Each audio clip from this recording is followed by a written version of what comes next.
You may or may not know that perhaps the primary role of a lawyer is to discover, understand, and mitigate risk for their clients. But as a small business owner, a lot of this role will fall on you, at least initially. And one of the things that you'll do and be advised to do to reduce risk is to start by creating a separation between yourself as a person and your business as an entity. And the way you do that is by registering a limited liability entity with your state. And there's many different types, and probably more than you know, and every state is a little different. But you'll likely start with something like an LLC, which is a limited liability company, or an entity like that that kind of has maximum protections but minimal requirements. And the goal is to shield you and your personal assets from future claims against your business. And to retain this protection, you have to take certain steps. And primarily, the main thing is always keeping the two separate, keeping your personal and business dealings independent. Beyond that, you may actually even want to create several entities to reduce risk across all of your operations. So, for example, our main company, Bunk and Brew, this is what we call an operating company. So that is Bunk and Brew carries our brand and manages just about everything except that it doesn't actually own any real property. Bunk and Brew leases property from our real property entities. So we own 2 neighboring properties in Bend, and they're each owned by individual entities. And we do that so that if for any reason Bunk and Brew gets in trouble, we don't jeopardize those 2 properties and put them on the line. We also own a beer truck, and we do the same thing. We formed a separate entity for the beer truck called Old Ironwood Taps, and that entity leases the property.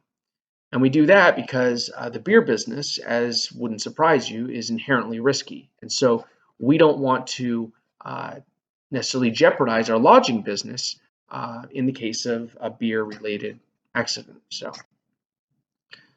despite all this, however, limiting liability is not itself enough, and that's where insurance comes in.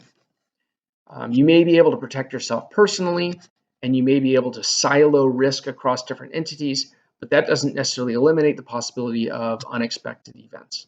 And frankly, even if you were willing to roll the dice, let's say, your investors aren't.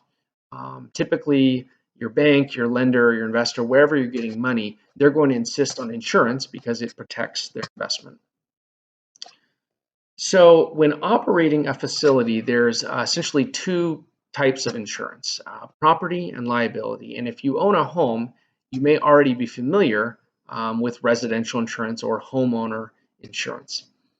For a commercial property, you essentially need the same thing. It's coverage for property damage that would disrupt your operations, and coverage for personal injuries to your employees and your guests.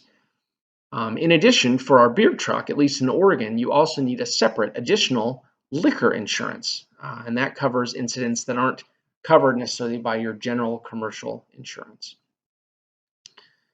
So aside from insurance as well, you have several other regulations in most jurisdictions that go from zoning to permitting to occupancy. And so unless your facility is grandfathered in, or you are just continuing already existing operations, you may need to comply with these additional requirements. And in our case as well, a 4th one, which is historic regulations, because we have a historic property. So fortunately though, when we acquired our historic property, it was already commercially zoned and it was already permitted for lodging. However, because the use that was grandfathered in was only a vacation rental type of lodging, like an Airbnb, and the prior tenants, they never took this final step to get an occupancy permit because it was never relevant. They never reached those limits. But we did, due to our own success, we eventually did. And so we then had to require or pursue this permit. And this was done through the fire department here in Bend, and they required us to meet the requirements. We had to install commercial fire alarms and sprinklers, which were very expensive.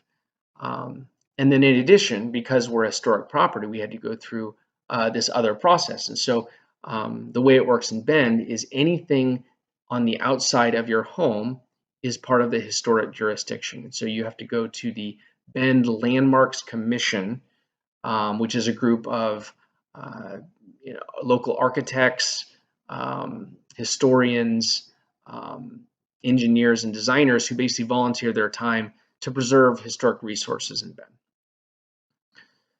So we're almost there. We're starting to finish up these permits. We're seeing the light at the end of the tunnel. And so I'm allowing myself to be a little more reflective and feel a little more confident that we now finally have a business that's built to last, and especially as we're surviving and even thriving despite COVID. I don't know if I sleep better at night. I think I'm genetically just an entrepreneur, and there's something wrong with us where we just always have to keep looking to the next thing. But I think this is where I sign off. This is the end of our little videos. I wish you guys best of luck finishing your course. Of course, when you get some time off, I hope you'll come by Bunk and Brew and maybe just mention the course, mention me. Maybe we can try and get you guys a free beer or come visit us for one of our events.